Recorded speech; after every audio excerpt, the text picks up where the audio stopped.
Okay, another weekly wrap up. Andres, thanks for joining me. No problem, Kyle. Happy to be here as always. How you doing? Because I'm super cold. Like this room that I'm in is like abnormally cold, and I've forgotten to turn the air conditioning off, so I'm kind of cold. What's new with you? You okay? Yeah, no, usually don't have temperature issues where I am, to be honest. They call, Yeah, I can imagine. I can yeah, imagine. they call Okay, let's Malaysian jump the, in. So our sort of headline story this week on DXP Report was Ninetailed's seed round. How many millions did they raise? 5 million euros. 5 million euros. So the actual news itself is obviously they launched in 2021. They are a content personalization experimentation platform, and they have now raised money. Their CEO Andy Kaiser, who's a lovely man, has mentioned in the press release that with the funding they'll be able to take their technology to the next level, make the experience layer of the composable Mac architecture the standard for customer experience and engagement. So they're all about the experience layer, the personalization layer, experimenting with content to see what's doing best to get the most ROI out of content. I think maybe the main thing I want to discuss today is sort of my reaction to this. I, on top of publishing them as our sort of headline story for the newsletter, I also Yep. published an additional story called "Why Ninetail's 5 billion euro seed round is great news for the Mac movement." So I'll try and summarize the article. The article is available on dxpreport.com, obviously, but in summary, the reason I think this is like significant and interesting to me is the Mac movement in general, the Mac Alliance more specifically. It's no secret that it's being pushed and propagated by mainly sort of CMS vendors and commerce, headless commerce vendors, right? Headless CMS, headless commerce, which Yep. obviously makes a ton of sense, right? If you look at the sort of founders and founding members of the Mac Alliance, it makes a lot of sense when you consider that almost every company online, their CMS and or their commerce platform is the sort of centerpiece, the foundational piece.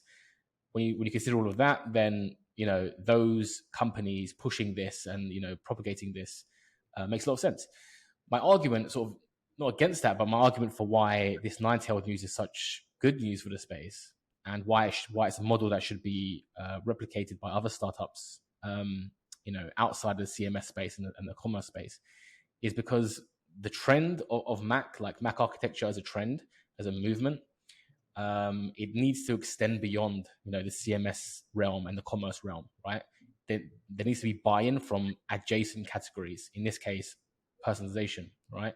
There needs to be like active buy-in, active alignment, if you will, not just from a marketing perspective, but startups need to be sort of aware of these sort of Mac principles as they build their MVP and onwards. They actually launch their product, and at the same Yep. time be vocal about following those principles. Because the way I see it is like the more buy-in there is from adjacent categories, the more Mac makes sense, right? And the less Yep. buy-in there is, the less it makes sense. So obviously we're in this space. We as DXP Report, we as Wordify, we're in this space. We have been for a number of years. Headless CMS, headless commerce, Mac, composable, whatever new keyword comes up, API first. And this is good news for everybody in the space, right? When adjacent categories are sort of buying in actively. And what it kind of does is it produces, it's almost like Ninetailed is like a partner to so many systems now, right? They're like a partner to any sort of CMS or commerce platform that considers themselves within the Mac landscape, or especially in the Mac Alliance. Ninetailed now, they're like a natural partner for them, even if they're not actual partners, right? Even if they're not like officially partners and stuff. Even if Ninetailed and Company X has never interacted, if they're both following Mac principles, outwardly and sort of inwardly from a technical perspective, they're natural allies, they're natural partners, technically speaking. So Yep. it creates a sort of cohesion, this alignment that if the space is moving towards a sort of microservices, API first architecture, then we need that. We need everybody buying in, philosophically into this movement. So that's why I thought it was really interesting to see, really good to see, and with this article, I guess I'm trying to encourage other startups to do the same thing, and sort of be Mac aligned from the very get go. Yeah, what did you think of my article? Yeah, no, I think it was great. And the point you raised is as you just like articulated there, is very important in terms of the adjacent members. So one of the things I know, like Ninetail, they just raised a lot of money, but I think also even in recent months, like maybe since summer or a little bit before, but definitely this year, I think even the Mark Alliance themselves, they've recognized that they need to have more than just content and commerce Yeah. companies in it. Um, I'm not there aren't I don't think there are many just yet in the alliance. Like as even as more companies start to join, it seems to be still very commerce and content focused. But I think there's also dynamic yield. Um, that's another like Yeah. personalization, A/B testing, different things like that that they offer, and also Algolia. They do Yeah. search and discovery platform. They're also members Yeah. in the market. Vercel, a few others. Yeah. So Yeah, they've joined as like enablers, right? They're in the enablers category. Is that right? yeah, I think so. I don't know the enablers category. I'm actually looking at the mock lines right now. The enablers category is more along the lines of that kind of foundational stuff. So like Yeah. AWS, Yeah. Netlify, Versa, etc. But some of these guys are actually joining as cloud Okay. Yeah. vendors, similar to Ninetail. Yeah. So I think that's Yeah. You're really right. good. Yeah. You're right. You're right. And yeah, we want to see more of that. Like again, Algolia is a great example again of it's search and it should be part of the ecosystem. What I want to see is all of Algolia's competitors doing the same thing because this Mac movement is so much so the future that Yeah, why isn't everybody jumping on that? And I'm not talking about the Mac Alliance specifically. I'm talking about the Mac landscape. Mac Alliance is obviously extremely interesting as a movement and it's a great way to sort of track the progress of the movement. But the yeah, landscape, we interact with a whole bunch of companies who are not in the Mac Alliance but consider themselves very much Mac, right? They tick all the boxes. So from that perspective, I want to see more companies sort of following that nine-tailed route of just you know, building themselves from the get-go, mhm, rather than sort of, obviously if you've already if you've already launched a product from years back, it's no fault of your own. But yeah, like new companies coming through and raising sort of seed rounds, stuff like that, and Series A's, we want to see them actually be Mac from the beginning, and again be those sort of natural allies to the Contentfuls and everybody else who's in there, and outside the alliance again, just in general, Mac aligned companies or people who are ticking the Mac tick boxes. So yeah, I just thought it was interesting. The Ninetailed guys are great, and I thought their model was just like really really good. So yeah, I want to see more people doing the same thing basically. Should we move on to our second sort of story? yeah, Contentful. definitely. Why don't you take it away for us? Yeah, so one of the second story I want to highlight here is Contentful. So title of the kind of blog press release Contentful did. Contentful unveils composable content vision and new capabilities for the Contentful composable content platform at its annual Fast Forward event. So obviously there's a lot of composable content mentioned there, but that's part because that's what Contentful consider themselves really. Like they are a headless CMS, but their moniker for what they are is a composable content platform. So fast forward 2022 was a 45-minute virtual event that they held recently. And in it, they basically just showcased some of the things that some contentful clients and customers like Moderna, BMW, etc., things that they're doing using with Contentful, and like kind of their vision for where they want to take the platform and some of the new things that they're adding. So it's just more Contentful doubling down on what a lot of things they do. But Yeah, there were three things they highlight. So connect content experiences with Contentful orchestration. So it's a new set of orchestration capabilities native to the platform. So it allows companies to orchestrate content experiences across teams, regions, and brands without needing to piece together content from different data sources. So the main concept they're trying to promote with that, I believe, is in terms of content reusability and governance. So basically how you kind of organize your content and how you like move it across like different channels, different regions, different different regions and countries, however you need to like spread it. So like I guess yeah, global enterprises and things like that, they'll really get a benefit of that. Another thing released Contentful Studio, which is basically an upgrade to their authoring interface. So a lot of times, Contentful used to be considered in more of a pure headless player who didn't really do as much for the content authoring. Like marketers, it like would have been difficult for them to use the platform, but they've been making a lot of changes on that in terms of their authoring interface.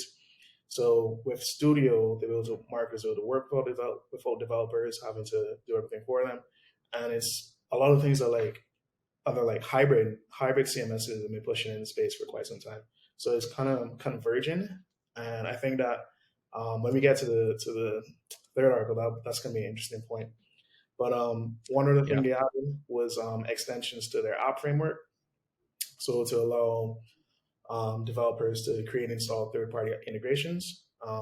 So obviously, just you mentioned like the mock movement and stuff like that. Your CMS isn't the only thing you're going to need to use. You're going to need to integrate other third-party integration, other things as well. So it allows companies to kind of customize things as you would, and everything is going to be available for this in 2023. So they're just kind of like announced it right now, and I think if you have early access or something along those lines, you can start to implement it. But like everything they plan to kind of revamp with the platform in terms of in 2023. So it's just really contentful, doing a lot of improvements to their product. Okay, yeah, that's great. I think it sort of brings us on to our interestingly enough, to sort of finish off talking about what Contentful is doing, we have to move to the next story about Drupal. But before I do that, this reminds me of something that I've been saying over the last couple of years, and it's the Jim Barksdale quote of there's only two ways to make money. One is to bundle, and the other is to unbundle, right? Yeah. So that's kind of what we're seeing again here with Contentful. So as you mentioned, they started off as, in a headless CMS movement originally, like a pure headless CMS. They decoupled the front end. They were just giving you the back end. They unbundled what was previously there, i.e. the WordPresses, the Drupals back then, where everything was tightly coupled together. The Contentfuls of the world came along and said, hey, we're headless, we're unbundling that, and you're just going to get the back end, and the front end you can do, you can figure that out, as you go. So they unbundled it, and now as we move into like 2023, we're seeing them rebundling, right? We're actually seeing them pack back in the stuff that they initially took apart, right? So we're seeing them bring back sort of marketer-facing interfaces with Contentful Studio, that kind of thing. So it's very, very interesting to see that. Obviously, in a different way. It's been done in a different way. Architecturally, it's different. And yet it's going to be the same, really. It's interesting. And again, Drupal's. So the third story is Drupal, right? And I'm gonna pronounce his name wrong, unfortunately. Drupal's founder, Dries Boytart. I hope I said that correctly. He had an interview recently on the new Stack.io, where he was talking about Drupal's role in the headless space and how Drupal was adapting and adapted to being headless as possible, basically. And there was a lot of comparison in the article. And again, this is available on DXPReport.com. If you look at our latest newsletter, the link is in there. There's a lot of comparison that he makes or the interviewer sort of makes and he responds to between WordPress's approach and Drupal's approach. According to Dries, the WordPress's approach is more sort of bolted on, headless as a plugin kind of thing. Whereas Drupal, they've sort of gone in, he said open heart surgery and tried to actually, architecturally again, change it to be as headless as possible or be API first. How far that is true, I'm not technical enough to confirm, but I do know some technical people who have objected to that. So take that as you will, take it with a pinch of salt maybe. But the interesting thing about this was when he was asked about sort of where headless players are sort of moving towards, and it's this concept of everybody sort of moving towards each other, sort of meeting in the middle. So I'll read you his quote here. We have moved into headless and adopted a lot of headless ideas into Drupal, but vice versa. I feel like the pure headless solutions are probably moving towards Drupal too, because they're trying to figure out how to do previews, how to do layouts, how to do in-context editing. And so in my mind, they are going to add all these features into future versions of their product. And in the end, it's almost like nothing it's almost like things will converge, right? Which is basically what we just said, right? Everyone's sort of converging. So Drupal is sort of going more API first, and the API first are going more sort of Drupal in a sense of, there's actual what you see is what you get editing and previews and marketer facing interfaces. So it's a very interesting one. I do think the founder of Drupal is slightly optimistic about, how competitive Drupal is as like an API first platform right now. That could change, and it is changing. I can see they're clearly very, bullish on making it an API first platform. But other than that, I think it was a really good article, and I think it's very right about this. Everybody's sort of converging and meeting in the middle. We're seeing similar things with Sitecore as well, just like from a purely like cloud perspective as well from that point. But yeah, that's pretty much it. I think we covered it all, right, Andres? Yeah, that's pretty much it. And I think there's one more point I want to add about that the whole Drupal thing is that we talk a lot about, especially in the headless space, we talk a lot about WordPress being like the dominant channel. It is. They control over 40% of the market.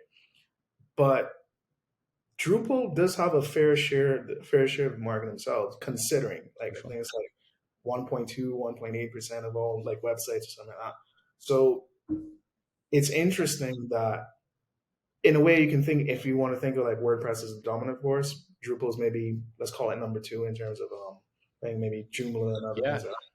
But yeah, I don't think you're far off of that. And I think off the top of my head, if I had to say like which one had more larger enterprise companies as customers, I think Drupal was like beating WordPress in that. Yeah. But again, I can't, don't quote me on that, but I do get that feeling. And a little interesting tidbit, Drupal as a platform, as a company, is actually older than WordPress as well. So I think by 2 years. So there you go. Yeah, Drupal was, they're big boys. And again, it's another proof that this whole API thing, this whole Mac thing is a thing, right? And it's not just a trend or a phase, it's an evolution, right? You look at Sitecore strategy, you look at Drupal strategy, you look at WordPress's strategy, all the biggest players in the space who they already have as you mentioned, they already have nice slices of the pie. They have big customers, they have, a decent share of the market, and yet they can see where things are going and they're trying to pivot there. So yeah, it's interesting. It's exciting times for everybody in the space. That's our weekly wrap up. Andres, thanks again. Thanks for having me, Kyle.